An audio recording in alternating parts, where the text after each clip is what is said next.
Hello, everyone. Welcome back to the Pot Smoker's Bible. My name is Zion. I'm the author of the Pot Smoker's Bible, which contains the prophetic book of Zion, where I get my name and authority. It comes from the Ketuvim, or Old Testament, of the Christian Bible. I use the King James Version of the Bible because he is my distant relative, and that gives me the right.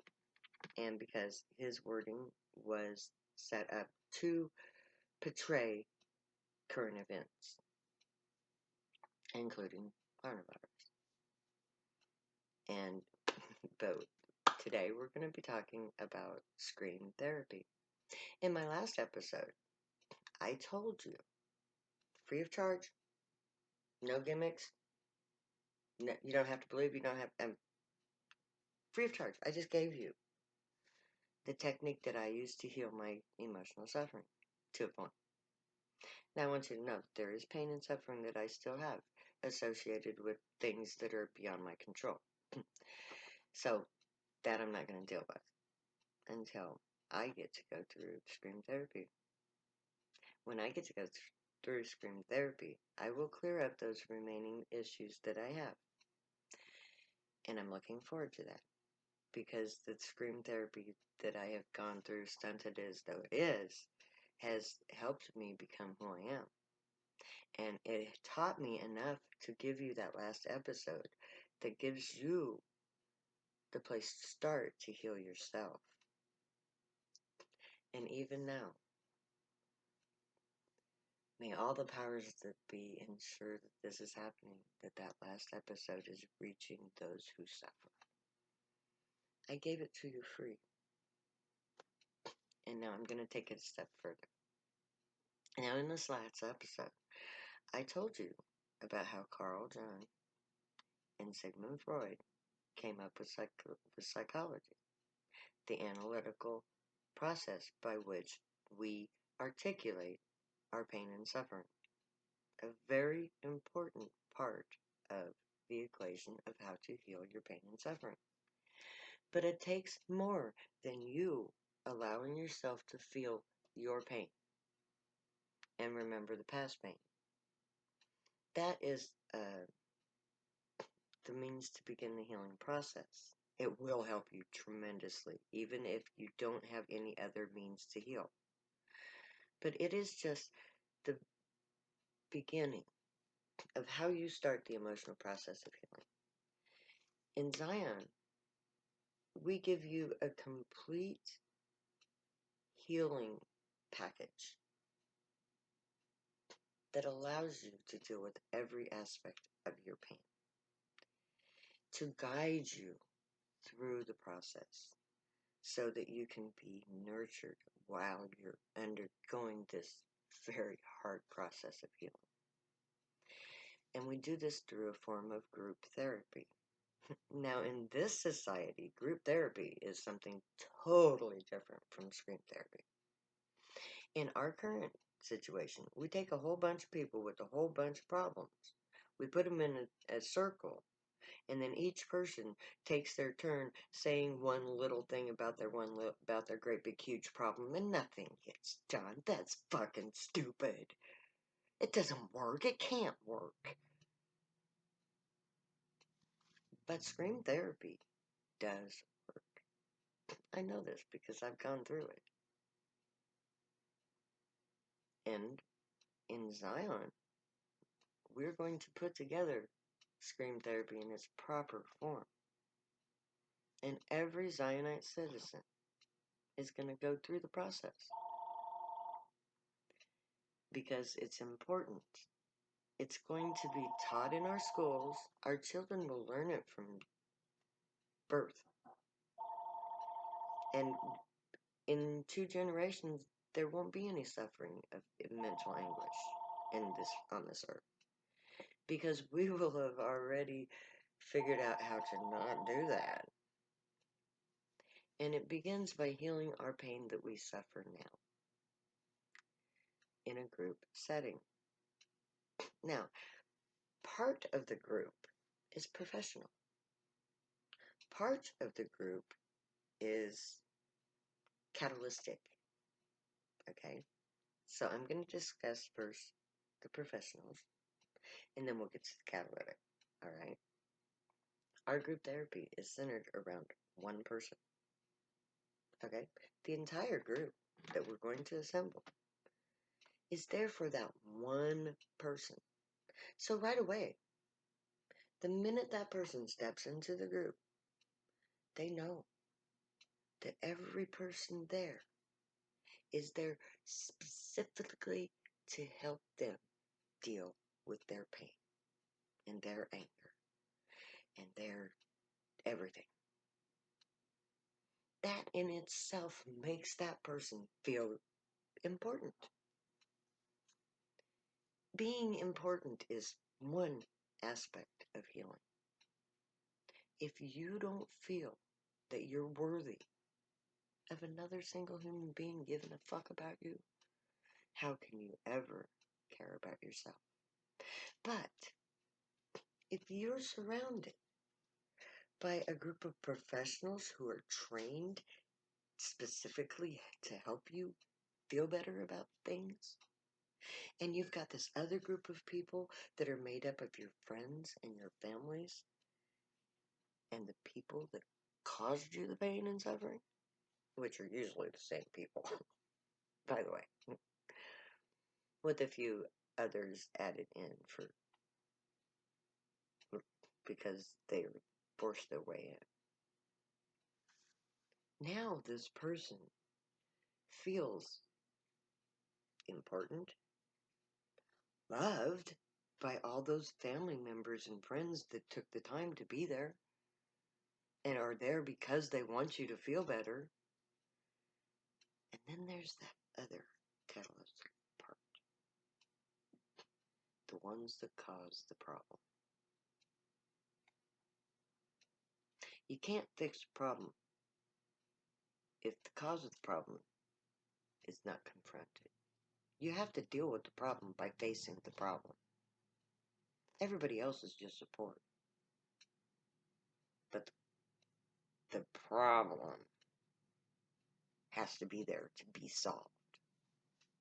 So this is our group dynamic. The professionals are, it's like, at this time I'll tell you who I have in mind, and if we have to add or subtract, or, if we have to juggle this, it's fine. Okay? Dynamics are individual. You're going to have a psychologist, somebody who's trained in the classical analytical form of healing. Very important. They have to be there. Carl Jung, Sigmund Freud, good work, guys. Love you. Okay. But you also have to have what Dianetics teaches. The method by which you actually go through the process of healing your pain and suffering. Dianetics is integral to this. You cannot do it without Dianetics. If you want to heal, read Dianetics.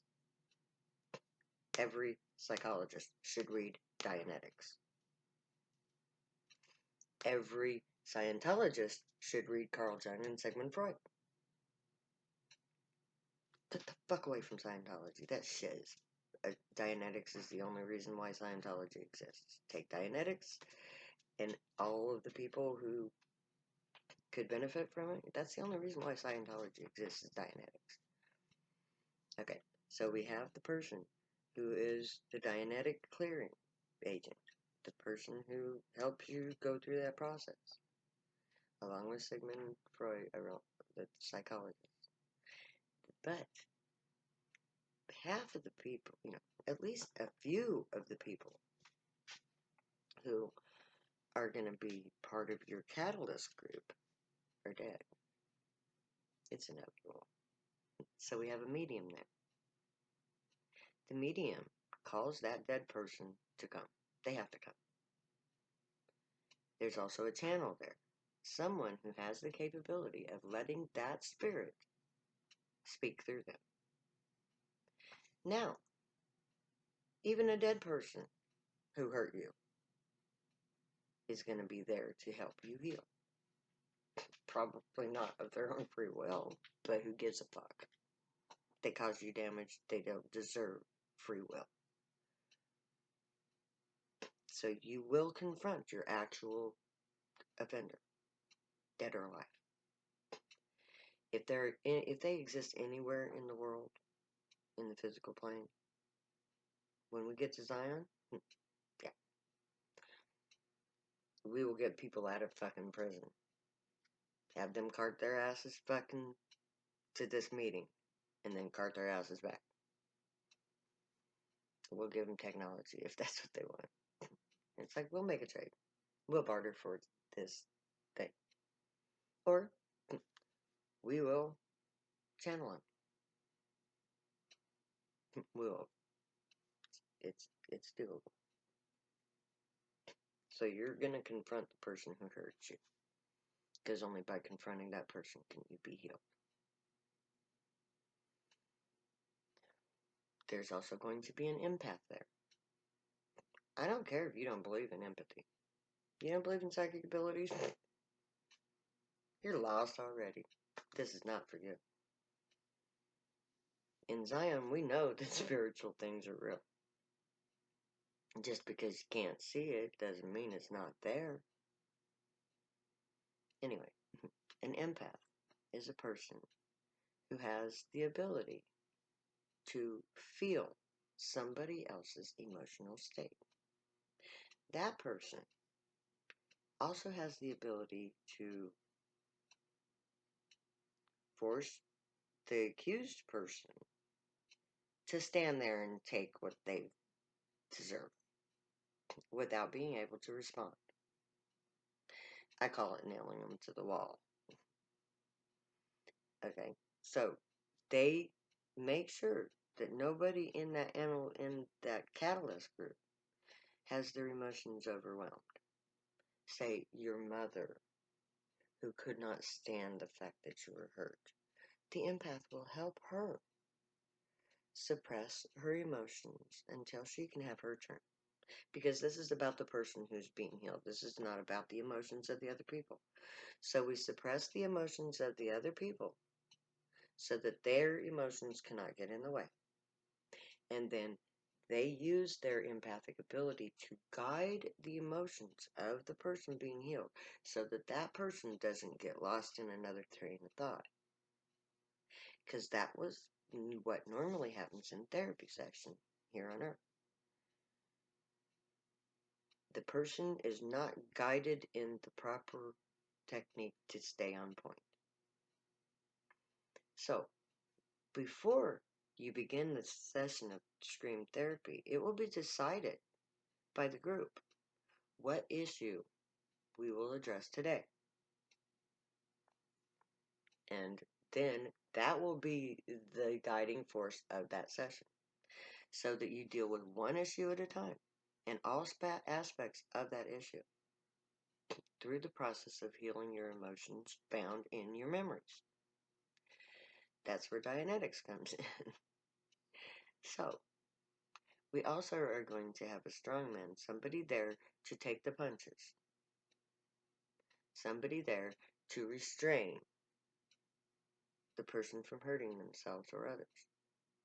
Very important, because we're going to unleash the emotions that we repress during these sessions.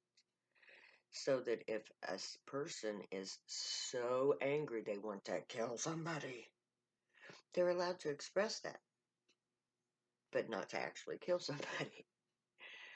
So, no weapons are allowed in the session, because we don't want people killing people. And, it's like, if that is a big, strong man that we're dealing with, we'll have 4 or 5 strong men to take care of him. So, we will have this group of professionals who are capable of dealing with every aspect of this session so that the person can be guided to heal. And that's all I can do for today. So, the next time we'll talk about something else. So, let's build a scream team. Love you guys. May the Great watch over you, guide you, protect you, keep you from all harm, teach you right from wrong, and may you be worthy of them. May your thoughts, words, and deeds reflect truth, good, and light, the unicorn way. Be the joy, people. Find your joy, release your pain and suffering, and spread your joy. Stay happy and high because you deserve it. I love you. Later. I'll never say goodbye.